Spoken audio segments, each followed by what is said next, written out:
Welcome to Rishu creations ఫ్రెండ్స్గా రాబోయే కథ అయితే చాలా చాలా బాగుంటుంది. ప్లీజ్ ఫ్రెండ్స్, మీకు కనుక ఈ వీడియో నచ్చినట్లయితే తప్పకుండా ఒక లైక్ ఇవ్వండి. ఇక కథలో అయితే రిషి శైలేంద్ర వాళ్ళకి డౌట్ రాకూడదని చెప్పి వస్తారని మేడం మేడం అని అయితే అంటాడు కదా. ఆ తర్వాత వస్తారా కూడా ఇక రిషి కాదన్నట్టుగా డౌట్తో మాట్లాడడంతో దేవి అని అలాంటిదేం లేదు, మీరిద్దరు వెళ్ళి పడుకోమని చెప్పి పంపించేస్తుంది.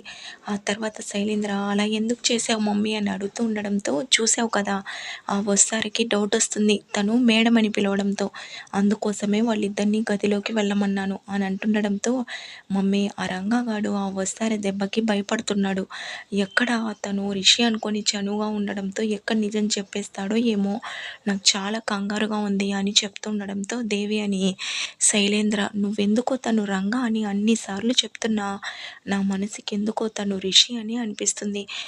కొంపతీసి వాళ్ళిద్దరూ కలిసి మనతో నాటకం ఆడటం లేదు కదా, మన గురించి తెలుసుకొని మొత్తం రిషి అని అంటూ ఉండడంతో, అయ్యో అలాంటిదేం లేదు మమ్మీ అని చెప్తూ ఉంటాడు. ఇక దేవేను నువ్వు ఎప్పుడు ఇలానే చేస్తావో, కానీ నాకు మాత్రం తను రిషి అని పదే పదే నా మనసు చెప్తుంది అని చెప్పడంతో, అయ్యో అలాంటిదేం లేదు, నువ్వు వెళ్ళి పడుకో మమ్మీ అని అంటాడు. ఇక దేవి అని సరే అని అక్కడి నుంచి వెళ్ళిపోతుంది. ఆ తర్వాత వసుధార గదిలోకి వచ్చిన తర్వాత, ఏంటి సార్ వాళ్ళకు మీ పైన ఏదన్నా డౌట్ వచ్చిందా, నన్ను మేడం అని అంటున్నారు అని అడగడంతో, అలాంటిదేం లేదు, డౌట్ రాకూడదని అలా అన్నాను అని చెప్పి, ఇంకో విషయం వస్తారా బుజ్జికి కాల్ చేస్తే అక్కడ నాయనమ్మ నా గురించి బెంగ పెట్టుకుందంట. అలాగే సరోజ ఫోన్ చేసి నువ్వు వస్తారతో పాటే వెళ్ళావా, వస్తారా నీ దగ్గర ఉందా అని అడుగుతుంది. అలాగే ఇక్కడికి వస్తానని అంటుంది. తను ఇక్కడికి వచ్చిందనుకో, అప్పుడు నువ్వు నాతో పాటే అక్కడ ఉన్నావన్న సంగతి శైలేంద్రతో చెప్పేస్తుంది. అప్పుడు మన ఇద్దరం కలిసి నాటకం ఆడుతున్నట్లు తెలిసిపోతుంది కదా అని చెప్పడంతో, వస్తారా మరి ఏం చేద్దాం సార్ అని అడుగుతూ ఉంటుంది. ఏదో ఒకటి ఆలోచించాలి, సరోజ ఇక్కడికి వచ్చే ముందే నేను అక్కడికి ఒకసారి వెళ్ళి రావాలి వస్తారా అని చెప్పి అంటాడు. వస్తారా మీరు ఇప్పుడు వెళ్ళిపోతే ఎలా సార్ అని అంటుండడంతో, ఏం లేదు నేను వెళ్ళి అక్కడ నేను ఒక పని మీద వెళ్ళానని వాళ్ళకి చెప్పేసి వస్తాను, అప్పుడు వాళ్ళకి ఏ డౌట్ రాకుండా ఉంటుంది, లేకపోతే సరోజ ఇక్కడికి వచ్చేస్తుందని చెప్పి అంటాడు. దాంతో వస్తారా సరే సార్ మీరు ఎలాగైనా ఒకరోజు వెళ్ళి రండి, నేనేదో ఒకటి మేనేజ్ చేస్తానని చెప్పడంతో, థ్యాంక్స్ వస్తారా, నాకు ప్రతి విషయంలోనూ నువ్వు హెల్ప్ చేస్తూ ఉన్నావు, నిజంగా నేను చాలా లక్కీని అని అంటుండడంతో, అలా అంటారేంటి సార్, అయినా భార్య భర్తలు అన్నాక ఒకరి గురించి ఒకరు హెల్ప్ చేసుకోవాలి కదా అని చెప్తూ ఉంటుంది. ఇక రిషి ఇన్ని రోజుల తర్వాత నేను తిరిగి వచ్చాను కదా, నిన్ను దూరం పెట్టినందుకు సారీ వస్తారా, అయినా కావాలని చేయలేదని అంటాడు.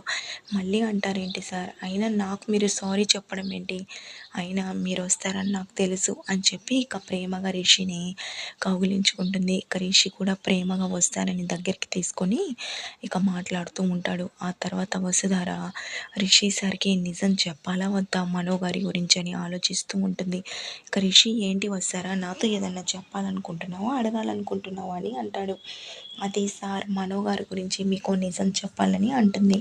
రిషి ఏంటని అడగడంతో ఇక మహేంద్ర కొడుకని మొత్తం చెప్పేస్తుంది. దాంతో రిషి నేను ఇది నమ్మలేకపోతున్నానని చెప్పడంతో, నేను కూడా మొదటగా అలానే అన్నాను సార్, కానీ అసలు ఏం జరిగిందో, ఎలా మహేంద్ర మామయ్య కొడుకో నాకు కూడా ఇప్పటి వరకు తెలీదు, కానీ మాత్రం మీ తోబుట్టు అని చెప్పి అంటుంది. దాంతో ఇక రిషి అంటే వాళ్ళు ఇక్కడి నుంచి వెళ్ళకూడదు వస్తారా, మళ్ళీ మనోని కాలేజ్కి తీసుకొని రావాలి అని అంటుండడంతో, అవును సార్ మీలాగనే కాలేజ్కి చాలా మీలాగనే కాలేజ్ని కాపాడుకున్నారు అలాగే అని చెప్పి ఇక జరిగిన విషయాలు మొత్తం చెప్తుంది. దాంతో ఇక రిషి అవునా అని అన్నట్టుగా మాట్లాడుతూ, ఇక నేను వెళ్ళి మాట్లాడి తీసుకొస్తానని అంటాడు.